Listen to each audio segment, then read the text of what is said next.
Distrito Informativo, te presentamos el comentario de la periodista Yesmin Cabrera.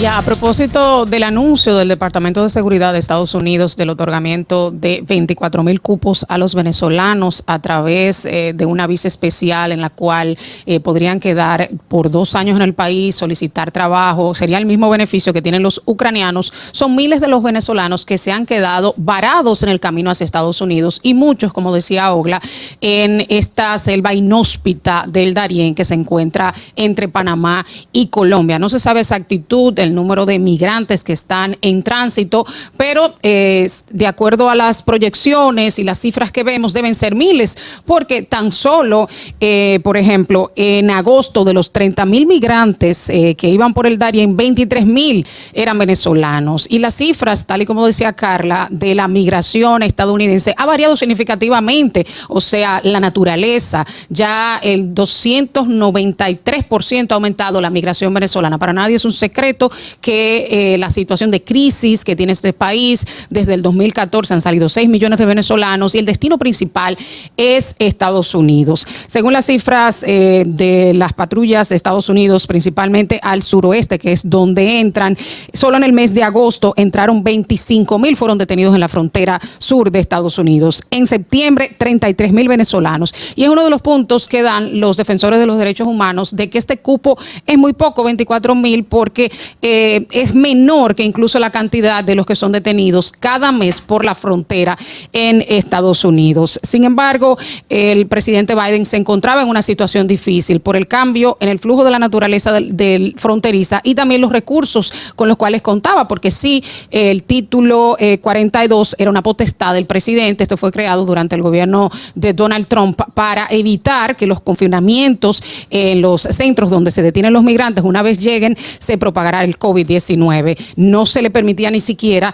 que estos migrantes duraran un tiempo para pedir asilo, sino que inmediatamente eran deportados a sus respectivos países. Y era una de las promesas que tenía de campaña, eliminarlo. Sin embargo, un tribunal lo rechazó y se acogió a esta potestad que tiene para resolver temporalmente una situación que se le ha ido de las manos. Y vimos, por ejemplo, que aunque fuera utilizado como un recurso político por los republicanos que gobiernan en estados como la Florida, Texas, que dijeron, bueno, prueben un poco lo que es la migración, prueben un poco lo que estamos viviendo. Lo mandaron en buses, lo mandaron en aviones, en un acto muy inhumano, utilizar como peón a estos migrantes. Se los depositaron allí en estos estados donde los migrantes tienen ciertos privilegios, donde la policía no le puede preguntar ni siquiera si son migrantes, donde no los pueden detener. Le dijeron, prueben un poco de esta cuchara. Aunque fuera una movida política en medio de unas elecciones venideras, sin embargo, enrostró y puso en la palestra pública un problema creciente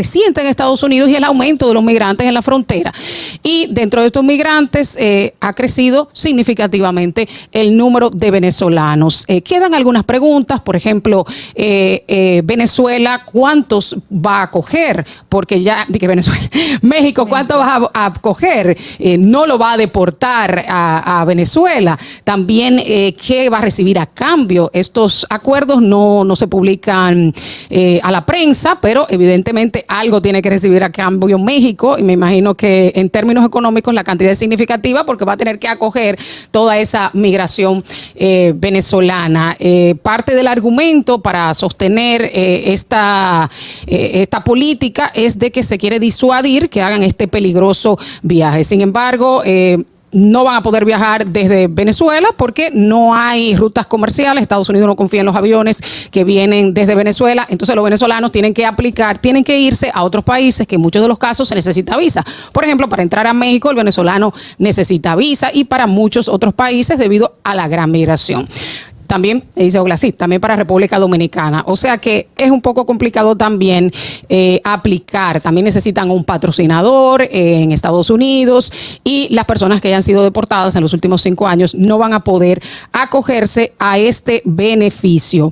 Hay que destacar que el título 42 no se podía aplicar en 3 países y entre estos incluía Venezuela, Nicaragua y Cuba, que son los países que no tienen relaciones diplomáticas con Estados Unidos. O sea, no se podía deportar directamente. O sea que en cierta medida ellos gozaban de una protección cuando llegaban de forma ilegal, porque por no tener relaciones diplomáticas no podían ser deportados, a diferencia de otros países. Por ejemplo, los haitianos, desde que llegan, lo mandan en avión a su país. Entonces es una de las críticas que se hace, de que la mayoría de estos migrantes lo que buscan es asilo, o sea, no son inmigrantes irregulares, sino que están en una situación de Venezuela de una gran crisis económica, una gran crisis política, y han sido muchas las críticas. Sin embargo, yo entiendo que Biden se encontraba en una situación difícil entre la espada y la pared, no solamente porque se visibiliza este problema en la frontera, sino que también la incapacidad de Estados Unidos de poder enfrentar a nivel económico la gran cantidad de migrantes y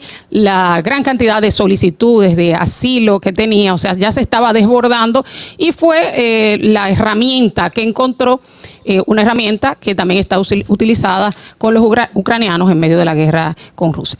Fernando. Distrito Informativo.